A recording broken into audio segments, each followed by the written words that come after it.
Hey, I'm Nerys. Welcome to Dog Training 101. I'm going to dig a little bit deeper into all positive dog training.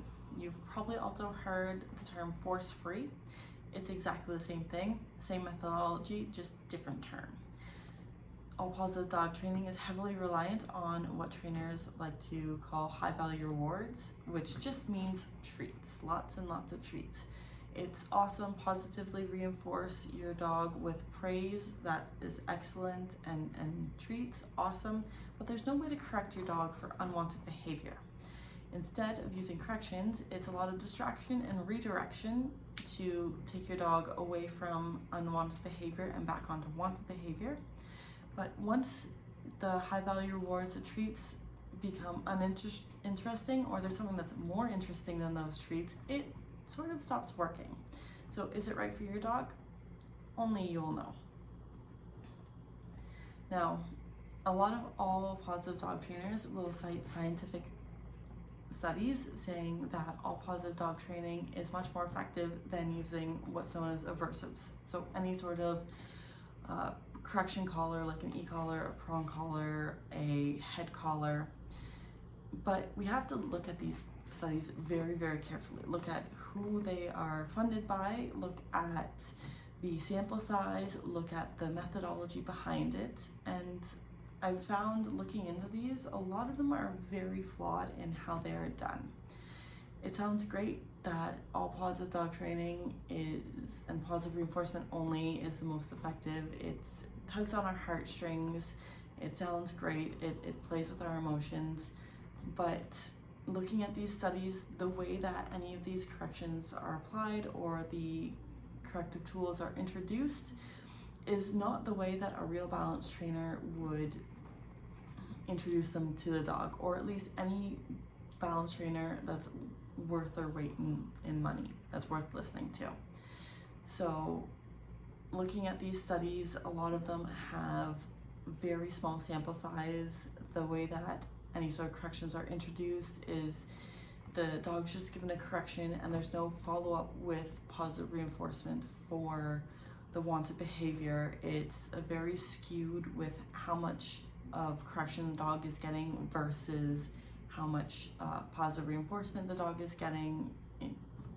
You know, they'll use a higher percentage of positive punishment than positive reinforcement, unlike what many balance trainers like myself, like any balance trainers I know, would actually use.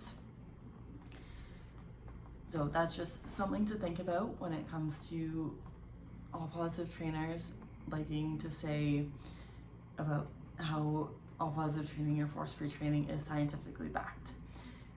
The other problem is relying solely on treats creates a dependency on treats. It also creates a tendency in dogs to, if there's any sort of reactivity, to almost become worse over time.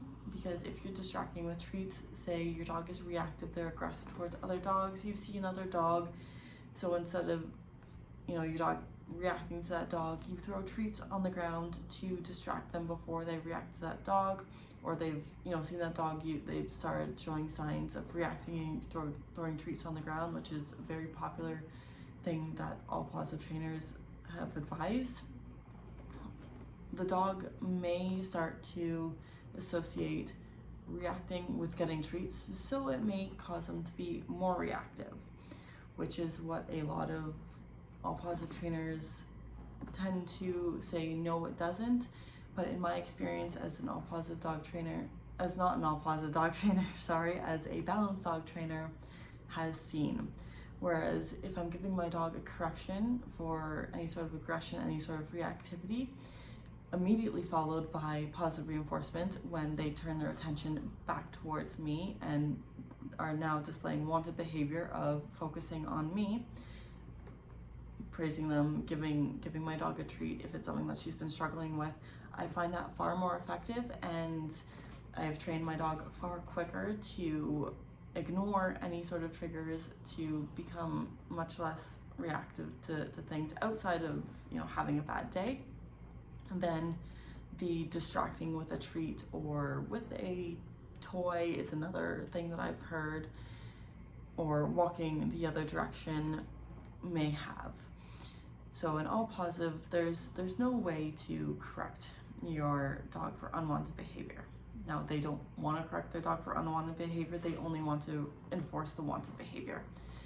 And like I mentioned, the only real correction that may happen is the negative punishment of taking your attention away, or taking something away from the dog that they really want, but they have shown unwanted behavior towards it, whether it be getting a little bit too rambunctious when you're playing with them and they're getting mouthy, so you turn away from them, you end playtime, you walk away, or they've destroyed a toy, so you take that toy away. They want it, but they've shown unwanted behavior, so you take it away as punishment.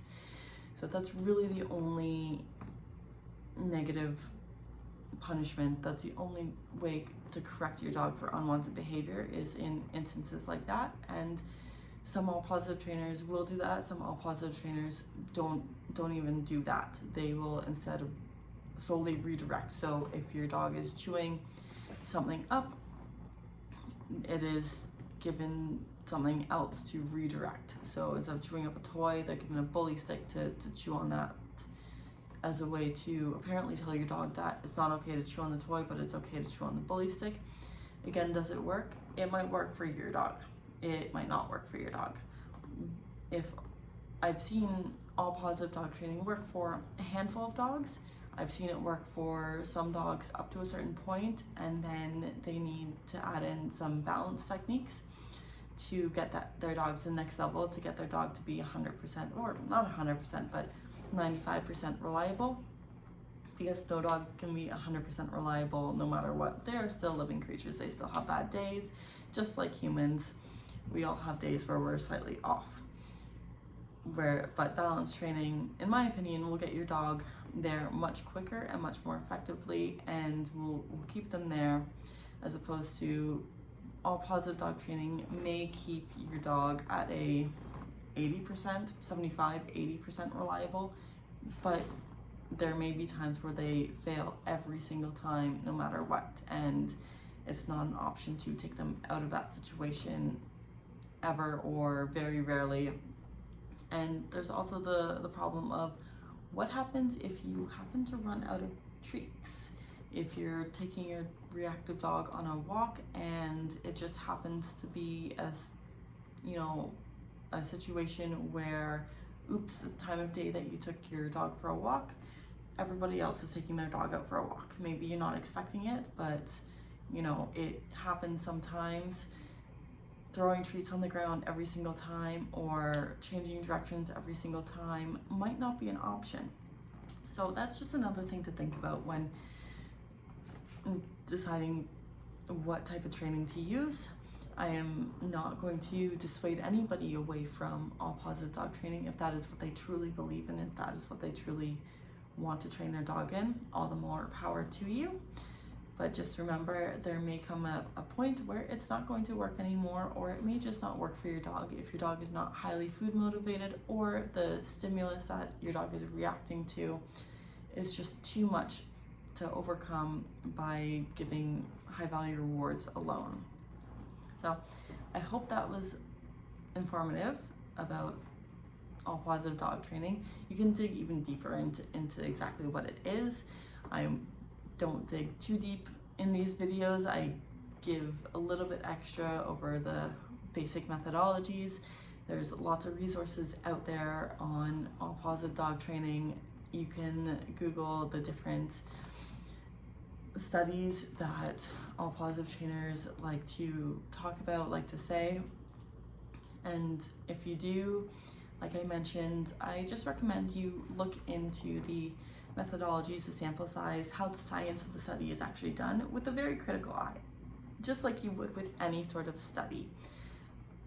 Could I be completely wrong and there be studies out there that prove that all positive reinforcement is the be-all end-all of dog training with completely perfect science? I could be, but from what I've seen in personal experience, from what other dog trainers who have been doing dog training for far longer than I have have experienced is that balance training is far more effective. Using corrections is far more effective with tons of positive reinforcement to reward that wanted behavior after any sort of correction is going to be far more effective than positive only ever will be. So if your dog thrives on all positive, that's excellent. If your dog does not thrive on all positive, there are other options out there. So look them up, look up those studies, look up different YouTube videos of different methods. Just do a lot of research into what dog training you want to do. It's up to you as a dog owner, but in the end, just do what's right for your dog. Always give your dog lots of love, lots of praise. That is 100% necessary no matter what type of dog trainer you are. You can't train your dog effectively without that sort of bond, without lots of praise, lots of love, whether or not you use corrections.